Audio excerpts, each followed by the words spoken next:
Assalamu alaikum guys, welcome back to my channel e-learning maths academy. Guys, आज करो इस discuss exercise 2.1 of chapter number 2 polynomials. अच्छा guys ठीक. So guys, before we start exercise 2.1, आज गसन आसन की concepts पाई.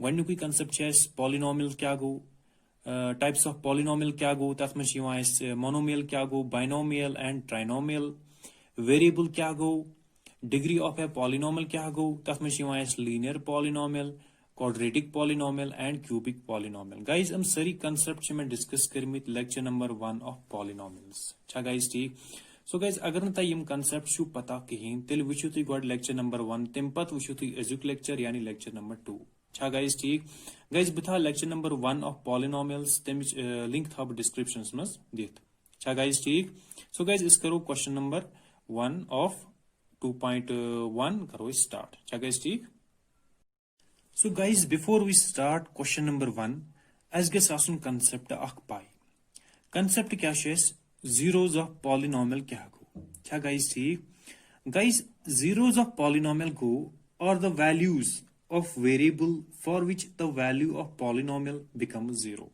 अच्छा गाइस ठीक सो गाइस बिलिक इथकन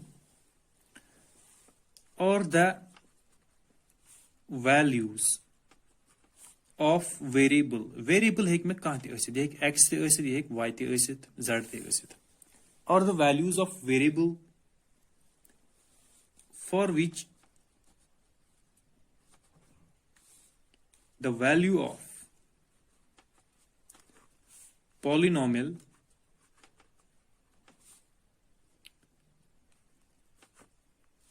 becomes zero अच्छा गाइस ठीक वो zeros of polynomial go or the values of variable for which the value of polynomial becomes zero guys एवं मतलब गो अगर मैं कह polynomial छ for example with a variable x अगर मैं कह polynomial छ with a variable x go x क्या value दिमो इस such that इस polynomial छ सह बन में zero अच्छा गाइस ठीक गाइस बनिम अख एग्जांपल अख एम सदी तय असल पट समझ For example, benim akh polynomial akh. Let p of x with the variable x number x is equal to x minus 2. अच्छा guys ठीक guys इसमें linear polynomial. Linear polynomial क्या गो यात में डिग्री आस 1. अच्छा guys ठीक guys हम चीज में डिस्कस करें में लेक्चर नंबर 1 में. अच्छा guys ठीक. So guys इसमें linear polynomial akh किसी वरिया easy. Guys अगर ती वुचु x क्या वैल्यू दिम ब such that p of x बन में 0 गाइस ये वरिया इजी x दिम value 2 such that p of x बन में 0 क्या 2 minus 2 सो गो equal to 0 therefore p of x त्रा में बराबर 0 गाइस योस वरिया इजी गाइस बिलिक इथकन at x is equal to 2 अच्छा गाइस ठीक तो मतलब को p of x यानी p of 2 is equal to 2 minus 2 is equal to 0 अच्छा गाइस ठीक सो गाइस बिलिक इथकन so the value of polynomial p of x is polynomial at as the value x at x is equal to 2 is 0 अच्छा guys ठीक therefore 2 is the zero of polynomial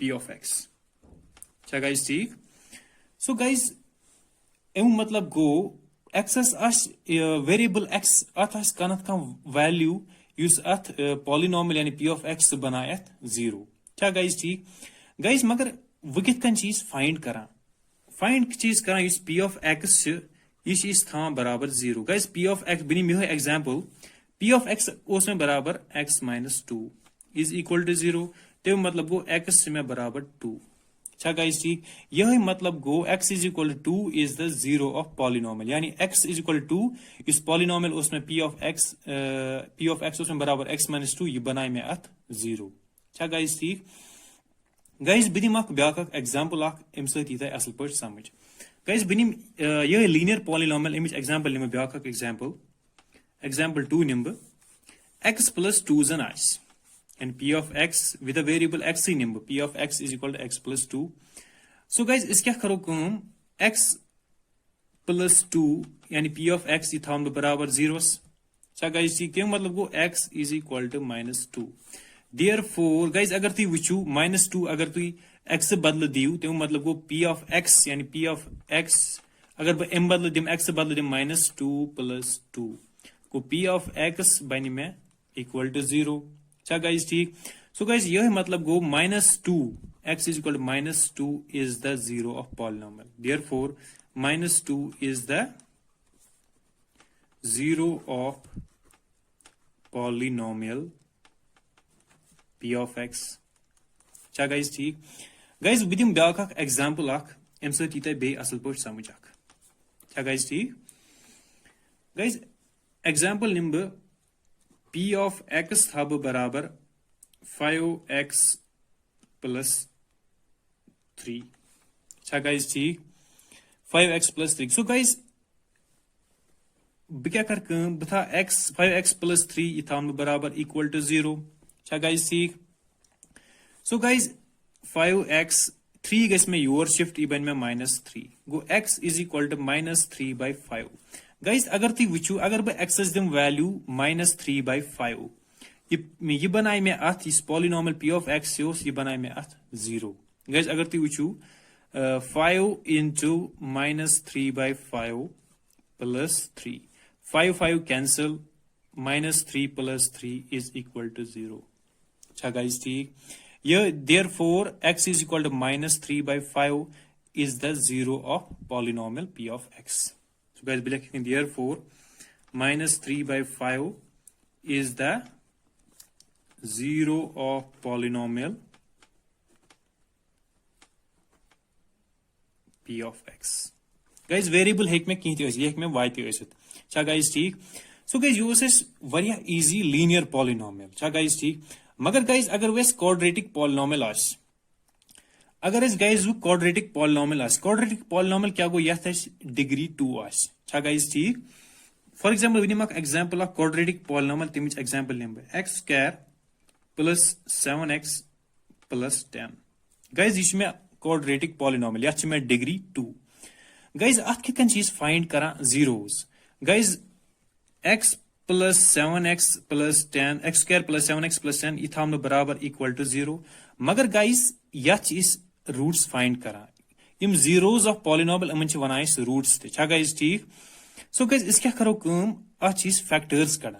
अच्छा guys ठीक. इमस factors नेरन पत तम बना zeros of polynomial. अच्छा guys मगर guys ये कंसेप्ट इस क्वाड्रेटिक पॉलिनोमियल अत कितन जीरोस फाइंड करा ये कंसेप्ट करो इस डिस्कस एक्सरसाइज 2.2 मस.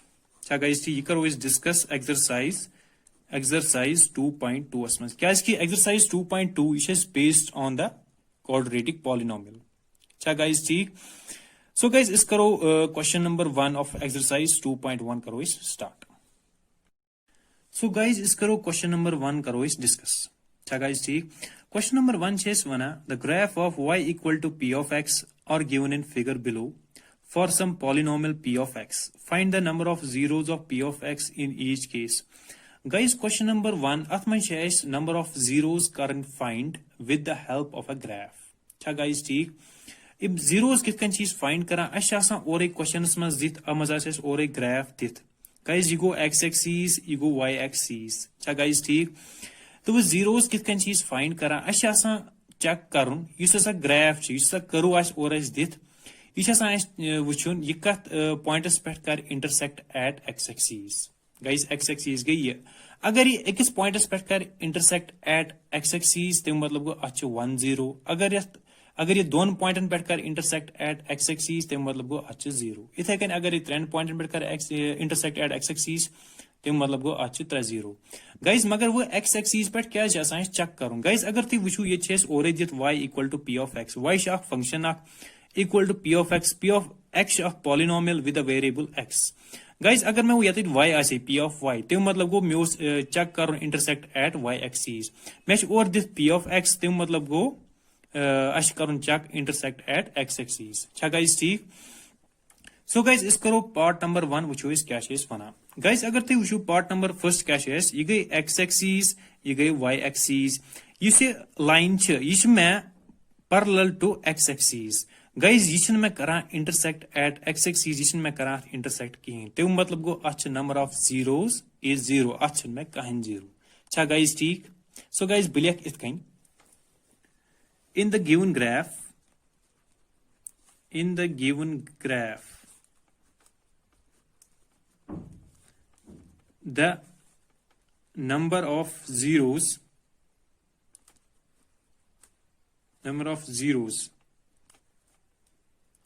of p of x is 0 अच्छा मैं कहीं 0 क्या because the graph is parallel to x-axis and does not intersect at any point. इशन कुने पॉइंट्स पे करा इंटरसेक्ट क्या में पैरेलल टू x एक्सिस तो मतलब अच्छ में जीरोस अच्छ में कहीं जीरोस अच्छा गाइस ठीक सो गाइस इस वुचो पार्ट नंबर सेकंड क्या छे इस वना गाइस अगर तुम वुचो पार्ट नंबर सेकंड इस में करू अच्छा गाइस ठीक करू इस में करा इंटरसेक्ट एट x एक्सिस के एक्स पॉइंट्स पे अच्छा गाइस ठीक एम पच पकान यपर पछ मैं कुने जाय करा इंटरसेक्ट कहीं अच्छा गाइस ठीक को गाइस इस में करा intersect at x axis only 1 point तो मतलब गो अच्छ में नंबर ऑफ जीरोस एट 1 अच्छा गाइस बिलियक सोद इथे कन so guys bilek it can in the given bilek be it can in the given graph the number of zeros of p of x is 1 अच्छा guys ठीक अच्छे में 1 0 because the graph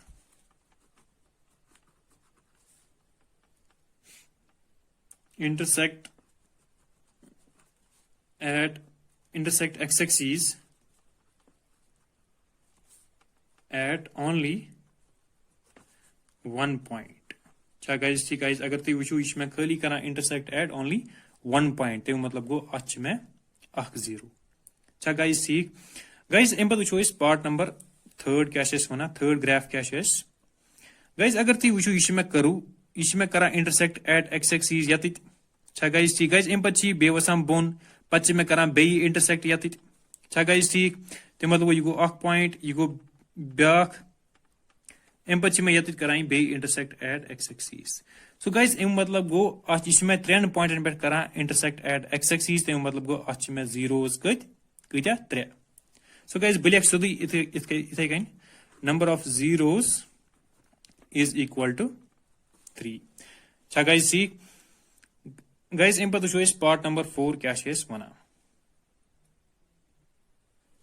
so guys part number 4 में graph इत कन यह गई x axis यह गई y एक्सिस ग्राफ में यह क्या गाइस इत कन गाइस अगर तुम वुचो गाइस अगर तुम वुचो इसमें ग्राफ इसमें करा इंटरसेक्ट एट 1 पॉइंट बेच करा मैं यत अच्छा गाइस ठीक अक्ष में कराएं यत इंटरसेक्ट बेच में कराएं यत intersect at x axis so guys तुम मतलब गो अच्छ में number of zeros is equal to 2 अच्छा गाइस ठीक so guys black is kind number of zeros is equal to 2 अच्छा गाइस ठीक गाइस इन पत इस पार्ट नंबर 5 क्या गाइस पार्ट नंबर 5 यह गो मैं x एक्सिस यह गई मैं y एक्सिस गाइस अगर तुम वुचो इसमें करू इसमें करा इंटरसेक्ट यत गो एक्स पॉइंटस पे अच्छा गाइस ठीक एम बच्ची हूर खसान पत वसान बे करा इंटरसेक्ट अच्छा गाइस ठीक तम मतलब गो 2 पॉइंट आई एम पची कराएं बे में इंटरसेक्ट यत तम मतलब गो 3 पॉइंटन पे आय एम मतलब तम पची कराएं बे इंटरसेक्ट यत तम मतलब गो यह में करा 1 2 3 एंड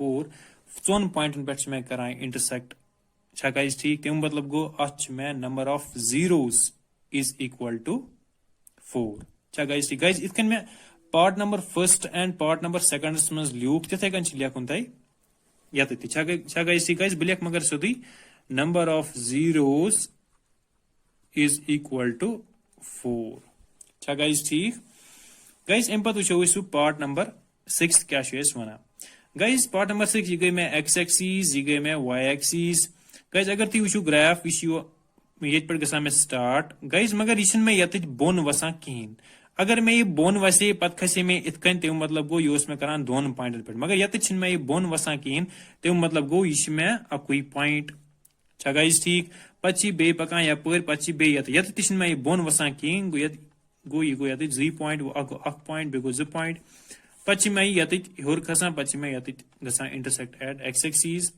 सो गाइस यह मे 3 पॉइंटन पे करान इंटरसेक्ट एट एक्स एक्सीज तम मतलब गो नंबर ऑफ जीरोस मे बराबर इक्वल टू 3 गाइस ठीक therefore number of zeros is equal to 3 guys ठीक so guys yours is question number 1 amma this is number of zeros find karn with the help of a graph so guys yours variyah easy you could as question number 1 complete it's a guys exercise 2.1 athos akui question so guys as complete guys ठीक am pat karo is discuss exercise 2.2 so karo is next lecture discuss guys ठीक so guys thank you for watching e-learning maths academy